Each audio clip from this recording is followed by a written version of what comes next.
the best way to communicate with deskless employees is a method or methods that they're actually going to use. And the most fundamental thing in this time for internal communicators and internal communication strategists is to really get to know your employees' jobs, their day-to-day, shift-to-shift experience. What do you want your employees to know? What do you want them to do, if anything, after they see this bulletin or this FAQ? And how do you want them to respond, if at all, depending on what the topic is?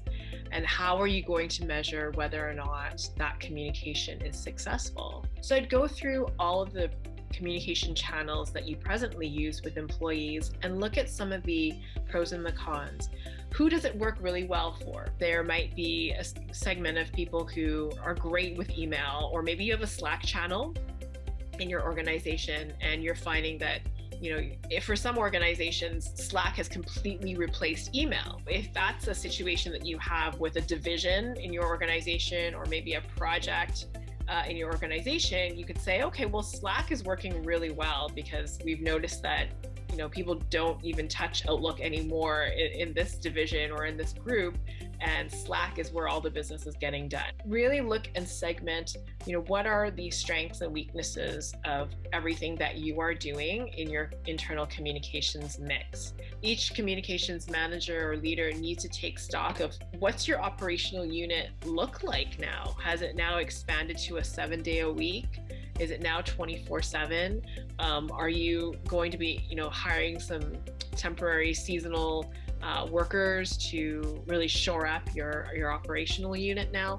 What's going on in your space, and how can a tool help you do the work that you need to get done? How can you replace the morning stroll to the coffee shop that you used to do with your team, but can you replace that with something else during your morning meeting? Is it a check-in? Is it somebody shares something that's a learning or a saying or something like that? If you really want two-way communication, organizations need to have a hard look at themselves and be willing to embrace what that really means, which can often mean taking criticisms about things that employees are frustrated about. How are you providing a platform or platforms where employees can have that two-way dialogue or two-way communication? Because that can mean so many things to so many people.